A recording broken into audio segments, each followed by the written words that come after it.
Hello everyone, Gautam education hub पर आप सभी का बहुत बहुत स्वागत है। उम्मीद है आप सभी अच्छे होंगे, एग्जाम की तैयारी अच्छे से जारी होगी। आज है 3 सितंबर 2024 और आज के करंट अफेयर की क्लास आप लोगों के सामने। क्लास शुरू करने से पहले आप लोगों से छोटी सी रिक्वेस्ट, अगर आप लोग चैनल पर नए हैं तो प्लीज़ चैनल को सब्सक्राइब कीजिएगा। अगर वीडियो अच्छी लगे तो लाइक कीजिएगा और ज़्यादा से ज़्यादा शेयर कीजिएगा। आइए देखते हैं हमारा पहला क्वेश्चन। हाल ही में सुप्रीम कोर्ट के नए झंडे और प्रतीक चिन्ह को किसने लॉन्च किया है? ऑप्शंस हैं जगदीप धनखड़, द्रौपदी मुर्मू, DY चंद्रचूड़ या फिर नरेंद्र मोदी। सही आंसर हमारे पास होने वाला है option number B, Draupadi Murmu. आप लोग जानते हैं कि द्रौपदी मुर्मू जी हमारे जो वर्तमान में प्रेसिडेंट हैं, राष्ट्रपति हैं, और सुप्रीम कोर्ट के नए झंडे का जो है वो अनावरण किया गया है। तो देखिए इन्होंने इसको लॉन्च किया है। सुप्रीम कोर्ट का जो नया झंडा है उसमें एक तो अशोक चक्र, सर्वोच्च न्यायालय की इमारत और संविधान, भारत का संविधान शामिल है। ठीक है, आप लोगों से क्वेश्चन पूछा जा सकता है कि कौन कौन सी चीज़ें उसमें शामिल हैं। तो नंबर 1 अशोक चक्र है, नंबर 2 सर्वोच्च न्यायालय की जो इमारत है, और तीसरा हमारे पास जो है भारत का संविधान इसमें शामिल है। फिर देखिए इसका जो रंग है वो नीला है। जो राष्ट्र ध्वज, जो सर्वोच्च न्यायालय का ध्वज है उसका रंग नीला है और उसके प्रतीक चिन्ह पर देवनागरी लिपि में लिखा हुआ है भारत का सर्वोच्च न्यायालय। ठीक है, कौन सी लिपि में? देवनागरी लिपि में लिखा हुआ है भारत का सर्वोच्च न्यायालय। और क्या लिखा है? यतो धर्मस्ततो जयः। तो ये जो चीज़ें हैं ये इसके ऊपर लिखी गई हैं। अब ये जो वाक्य है संस्कृत का वाक्य है, यतो धर्मस्ततो जयः। इसका अर्थ क्या है? इसका अर्थ है जहाँ धर्म है वहाँ विजय है। ठीक है, नेक्स्ट देखिए ये जो श्लोक है ये लिया कहाँ से गया है? इसको महाभारत से लिया गया है और ये हिंदू महाकाव्य में 11 बार इसका जो उल्लेख किया गया है, मतलब महाभारत के अंदर। ठीक है, अभी देखिए भारत का जो सर्वोच्च न्यायालय इसके बारे में थोड़ा सा जान लेते हैं। इसकी जो स्थापना है, मतलब अस्तित्व में कब आया है? ये 28 जनवरी 1950 को ये अस्तित्व के अंदर आया हुआ है। और वर्तमान में आजकल जो है वो भारत में कितने मुख्य न्यायाधीश सहित जो कितने न्यायाधीश हैं सर्वोच्च न्यायालय में? 34 हैं, 33 + 1। और इसमें एक जो है CJI हैं, चीफ जस्टिस ऑफ इंडिया, जो कि वर्तमान में कौन है? न्यायमूर्ति DY चंद्रचूड़। ठीक है, तो नेक्स्ट क्वेश्चन हम देखते हैं। हाल ही में अंतर्राष्ट्रीय ओलंपिक समिति ने किस ओलंपिक ऑर्डर के स्वर्ण पदक से सम्मानित किया गया है? तो यहाँ पर किसे होना था? हाल ही में अंतर्राष्ट्रीय ओलंपिक समिति ने किसे ओलंपिक ऑर्डर के स्वर्ण पदक से सम्मानित किया है? ऑप्शन है Emmanuel Macron, Abhinav Bindra, Miyazaki हयायो या फिर इनमें से कोई नहीं। सही आंसर हमारे पास होने वाला है option number A, Emmanuel Macron. आप लोग जानते हैं कि जो ओलंपिक हैं वो इस बार पेरिस में हेल्ड किए गए हैं, 2024 के ओलंपिक। ठीक है, थर्ड टाइम है जब इसको पेरिस में फ्रांस के अंदर किया गया है। तो इनके समाप्त होने पर जो इंटरनेशनल ओलंपिक कमेटी है, जो अंतर्राष्ट्रीय ओलंपिक समिति है, उन्होंने ओलंपिक ऑर्डर के स्वर्ण पदक से सम्मानित किया है। वहीं के राष्ट्रपति, जो फ्रांस के जो राष्ट्रपति हैं इमैनुअल मैक्रोन, उनको सम्मानित किया है इस अवार्ड से। ठीक है, नेक्स्ट हमारे पास आता है हाल ही में 133वें डूरंड कप का खिताब किसने जीता है? मोहन बागान super giant, north East United FC मतलब फुटबॉल कप, और मुंबई सिटी या फिर इनमें से कोई नहीं। तो इसका सही आंसर जो हमारे पास होने वाला है वो है option number B, North East United FC। ठीक है, तो कौन से नंबर का है ये? सबसे पहली बात 133वें नंबर का है डूरंड कप। तो डूरंड कप कौन से खेल का कप है? ये फुटबॉल का कप है, ये भी आप लोगों को पता होना चाहिए। तो कहाँ पर ये हुआ है? ये 4 जगह पर इस बार हुआ है। एक तो कोलकाता में हुआ है, काकरापार में हुआ है, जमशेदपुर में हुआ है और शिलोंग में इसका जो उद्घाटन है ये हुआ है। ठीक है, किसने जीता है? नॉर्थ ईस्ट यूनाइटेड FC ने जीता है और मोहन बागान जो सुपर जायंट है इनको हरा करके जीता है। ठीक है, सबसे पहली बार अगर हम बात करें कि डूरंड कप कब खेला गया था, ये 1888 में इसकी शुरुआत हुई थी और फर्स्ट जो है वो शिमला के अंदर इसका मैच हुआ था। नेक्स्ट क्वेश्चन है क्वेश्चन नंबर 4। हाल ही में लेप्टोस्पायरोसिस प्रकोप से कहाँ 121 मौतें हुई हैं? ऑप्शन हैं तमिलनाडु, केरल, आंध्र प्रदेश या फिर इनमें से कोई नहीं। सही आंसर हमारे पास होने वाला है ऑप्शन नंबर बी, केरल। ठीक है, अब बात है कि एक नई बीमारी आई है लेप्टोस्पायरोसिस। ठीक है, तो 121 मौतें हो गई हैं, कहाँ पर? केरल के अंदर हो गई हैं। अब क्या है ये लेप्टोस्पायरोसिस बीमारी?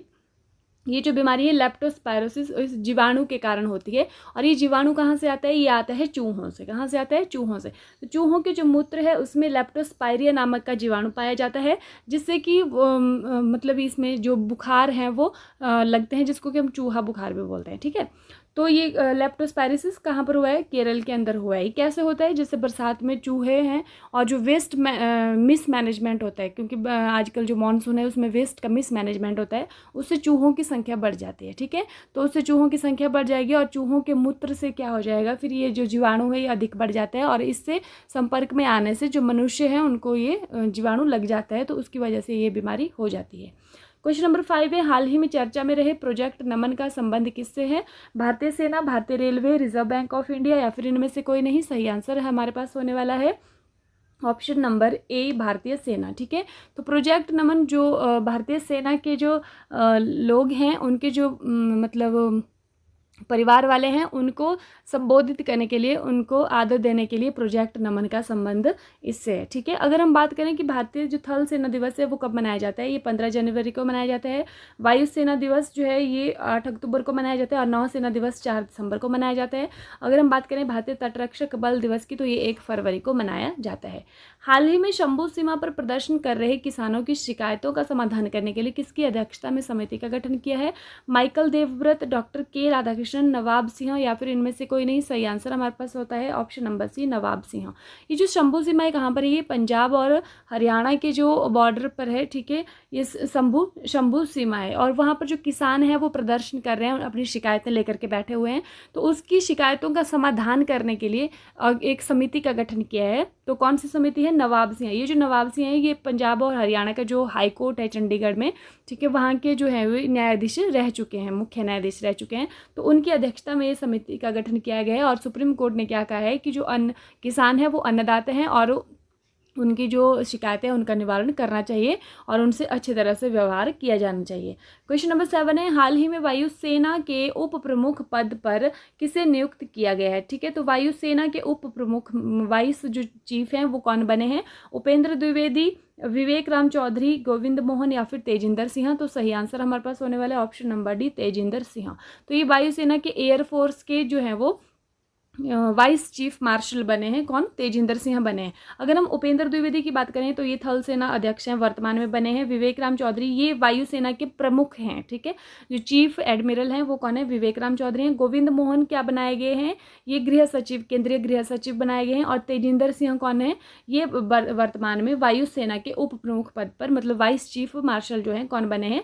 ये बने हैं तेजिंदर सिंह बने हैं। ठीक है, टीवी सोमनाथन कौन बने हैं? वो कैबिनेट सचिव वर्तमान में हैं। ठीक है, हाल ही में भारतीय नौसेना के जहाज तबर ने किस देश के नौसैनिक जहाज अटालिया के साथ समुद्री साझेदारी अभ्यास किया है? रूस, स्पेन, श्रीलंका या फिर ऑस्ट्रेलिया? तो सही आंसर हमारे पास होने वाला है स्पेन। ठीक है, भारतीय नौसेना का जहाज का नाम क्या है? तबर, और स्पेन का जो जहाज है उसका नाम है अटालिया। तो इन्होंने क्या किया है? समुद्री साझेदारी अभ्यास किया है।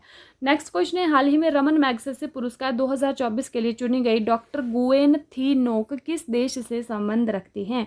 ऑप्शन हैं थाईलैंड, भारत, वियतनाम या फिर मालदीव। सही आंसर हमारे पास होने वाले ऑप्शन नंबर सी, वियतनाम। ठीक है, नाम क्या है इनका? डॉक्टर गुएन थी नोक इनका नाम है। और किसके लिए चुना गया इनको? रमन मैग्सेसे पुरस्कार। आप लोग जानते हैं कि रमन मैग्सेसे जो पुरस्कार है वो एशिया का नोबेल पुरस्कार हम इसको बोलते हैं, और इसके लिए चुना गया है इनको डॉक्टर गुएन थी नोक। कहाँ की रहने वाली हैं? वियतनाम की रहने वाली हैं ये। अगर हम बात करें कि रमन मैग्सेसे पुरस्कार किस भारतीय को सबसे पहली बार दिया गया था, तो ये दिया गया था डॉक्टर विनोबा भावे, जो कि भूदान आंदोलन से संबंधित है। तो व्यक्तिगत रूप में उनको जो है वो पहले व्यक्ति हैं भारत के, जिनको कि पहले व्यक्ति हैं जिनको कि एशिया का सबसे जो रमन मैग्सेसे पुरस्कार है, एशिया का नोबेल जिसको हम बोलते हैं, पहली बार मिला हुआ है। ठीक है, नेक्स्ट है, हाल ही में ट्रैक और फील्ड में 2 पदक जीतने वाली पहली भारतीय महिला एथलीट कौन है? ठीक है, तो ट्रैक और फील्ड इवेंट में 2 पदक जीते हैं अवनी लखेरा, प्रीतिपाल, मोना अग्रवाल या फिर रूबिन फ्रांसिस। तो सही आंसर हमारे पास होने वाला है ऑप्शन नंबर बी, प्रीतिपाल। आप लोग जानते हैं कि जो पैरालंपिक हैं वो फ्रांस के अंदर, पेरिस के अंदर जो है वो आयोजित हो रहे हैं। तो उसमें अभी जो मेडल पे मेडल आ रहे हैं, अवनी लखेरा ने गोल्ड मेडल जीता है शूटिंग में, 10 मीटर पिस्टल में। ठीक है, तो प्रीतिपाल ने इसमें 2 कांस्य पदक जीत लिए हैं, मतलब एक खेल में इसने 2 कांस्य पदक जीते हैं। तो 100 मीटर में जीते हैं और 200 मीटर में 2 कांस्य पदक इन्होंने जीत लिए हैं। और अवनी लखेरा की बात करें तो इन्होंने गोल्ड मेडल जीता है। नीतीश कुमार पैरा बैडमिंटन खेल में इन्होंने गोल्ड जीता है, और SL3 कैटेगरी में जीता है, यूके को हराकर जीता है। भाला फेंक की अगर हम बात करें तो इसमें सुमित अंतल ने भी गोल्ड जीता है। तो 3 गोल्ड इस बार जो है वो पैरालंपिक में हमारे पास हो गए हैं इंडिया के। और योगेश जी ने डिस्कस थ्रो में सिल्वर मेडल जीता है। निषाद कुमार ने हाई जंप इवेंट में T47 में सिल्वर मेडल जीता है। ठीक है, अब एक कल की क्लास का रिवीजन। भारत सरकार के 33वें कैबिनेट सचिव के रूप में किसे नियुक्त किया गया है? तो किसको किया गया है? टीवी सोमनाथन को किया गया है। किसके स्थान पर? राजीव गौबा जी के स्थान पर इनको किया गया है। ठीक है। 5वां ग्लोबल फिनटेक फेस्ट 2024 कहाँ पर आयोजित किया गया है? तो ये हुआ है मुंबई में, और मैंने बताया था कि हर बार मुंबई के अंदर ही आयोजित किया जाता है। अगस्त 2024 में किस केंद्रीय सार्वजनिक क्षेत्र के उद्यम को नवरत्न का दर्जा दिया गया है? Mazagon dock shipbuilders limited, NHPC limited, या फिर संस्कार? तो इसका सही आंसर हमारे पास होने वाला है एनएचपीसी लिमिटेड। ठीक है। तो यहाँ पर कल मैं एक बात और बताना भूल गई कि इसके साथ साथ एसजेवीएन को भी जो नवरत्न का दर्जा दिया गया है, तो दो को दिया गया है, एनएचपीसी लिमिटेड और एसजेवीएन को भी दिया गया है। ठीक है। सतलुज जो